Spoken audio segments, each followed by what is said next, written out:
अस्सलाम वालेकुम फ्रेंड्स। आज का हमारा टॉपिक है biological problem number 2, how is plasmodium transmitted to human beings. Plasmodium जो है वो किस तरह ह्यूमन बॉडी में ट्रांसमिट हो जाता है। पिछले लेक्चर में हमने फर्स्ट प्रॉब्लम पढ़ा था। फर्स्ट प्रॉब्लम क्या था, what is the cause of malaria. Malaria का कॉज क्या है, इस पर हमने सारा साइंटिफिक मेथड, जिस तरह biological method solving a problem के यूज़ होता है, वो हमने स्टेप बाय स्टेप इसमें सारी डिटेल से कवर किया था। ग्रेड 9 का बायोलॉजी है, grade 9 biology for grade 9 KP government के। तो चलो आज का टॉपिक स्टार्ट करते हैं। Biological problem number 2, how is plasmodium transmitted to human beings. Plasmodium किस तरह ह्यूमन बींग्स की बॉडी में आ जाता है। ऑब्जर्वेशन, फर्स्ट स्टेप हमारा ऑब्जर्वेशन है। Biologist were having the following observations. Malaria is associated with marches. Malaria जो है वो मार्शेस से एसोसिएटेड है, मतलब वो मलेरिया को मार्शेस के साथ, दलदली जगहों के साथ लिंक करते थे। Drinking water of marches does not cause malaria, और मार्शेस का पानी पीने से मलेरिया काज नहीं होता। ये दो ऑब्जर्वेशंस थे साइंटिस्ट के, उसी टाइम बायोलॉजिस्ट के।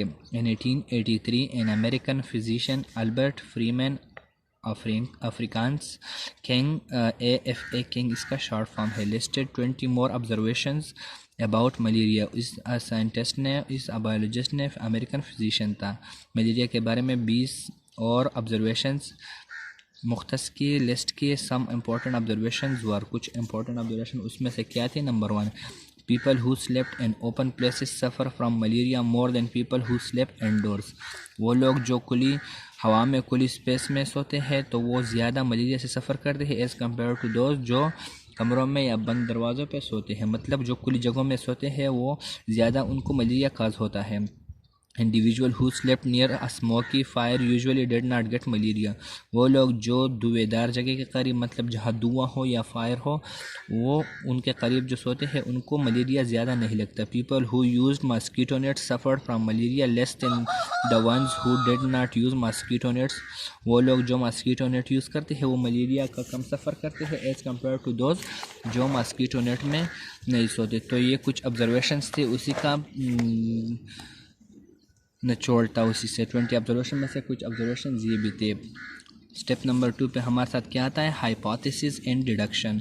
On the basis of these observations AFA king suggested a hypothesis. इसने एक हाइपोथेसिस सजेस्ट किया, मस्कीटोज ट्रांसमिट प्लाज्मोडियम। इसने कहा कि मस्कीटो जो है वो प्लाज्मोडियम को ट्रांसमिट करते हैं, मुंतकिल करते हैं। In order to test the hypothesis, hypothesis test करने के लिए फॉलोइंग डिडक्शंस वर मेड। नीचे जो डिडक्शंस थी वो किए गए। एफ मस्कीटोज ट्रांसमिट प्लाज्मोडियम, अगर मस्कीटो जो है, डिडक्शन में क्या आता है, एफ और देन आता है। अगर मस्कीटो ट्रांसमिट करता है, मतलब मुंतकिल करता है प्लाज्मोडियम, तो क्या होता है, then plasmodium should be present in all mosquitoes. तो फिर मस्कीटोज़ में ये प्लाज्मोडियम मौजूद होना चाहिए जो कॉज ऑफ मलेरिया है, plasmodium. Exam experiments and results में क्या हो गया फिर, Ronald Ross was a British army physician who worked in India in 1880s.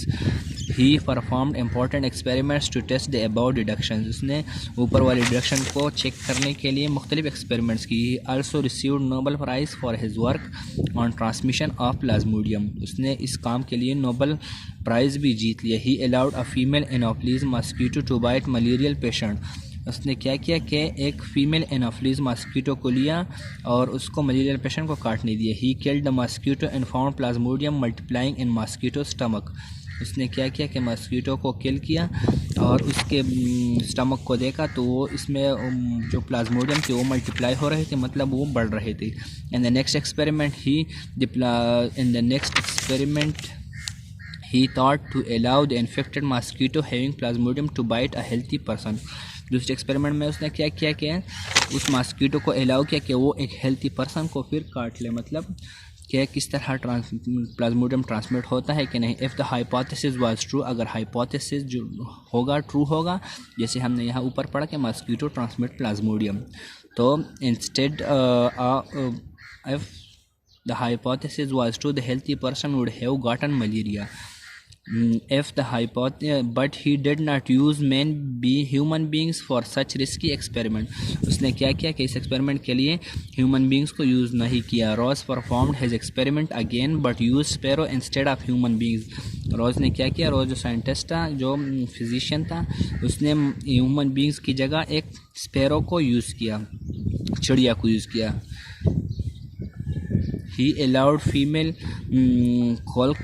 कोलेक्स mosquito to bite a sparrow, इसने दूसरे एक मॉस्किटो लिया जो फीमेल कोलेक्स था, पहले उसने फीमेल एनोफिलीज लिया था ताकि वो स्पैरो को बाइट करे suffering from malaria. He killed some of the mosquitoes and studied them.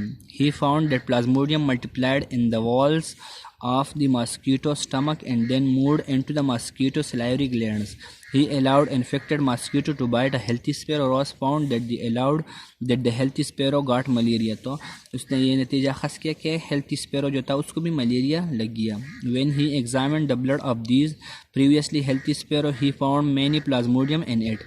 In this way, biologists had got the solution of the second biological problem, how Plasmodium is transmitted to human beings. तो इस मसले के लिए biologist ने हल ढूंढ लिया कि प्लाज्मोडियम जो है वो किस तरह ह्यूमन बींग्स के बॉडी में चला जाता है। द हाइपोथेसिस किया था mosquitoes transmit plasmodium was prove true and taken as a solution to biological problem. तो ये हाइपोथेसिस जो था कि मॉस्किटो जो है वो ट्रांसमिट करते हैं प्लाज्मोडियम को, तो इसको ट्रू करार दिया गया और उसका बायोलॉजिकल प्रॉब्लम का हल बताया गया। हमारा नेक्स्ट टॉपिक है एक्सपेरिमेंट्स ऑन ह्यूमन बींग्स पे फिर मुख्तलिफ एक्सपेरिमेंट्स किए गए इसी हवाले से, तो ये हम अपने नेक्स्ट लेक्चर में कवर करेंगे। इस तरह की वीडियोस देखने के लिए हमारे चैनल को सब्सक्राइब कर लीजिए, बेल आइकन को दबाएं ताकि आपको हमारी वीडियोस के लेटेस्ट अपडेट्स मिलते रहे। शुक्रिया।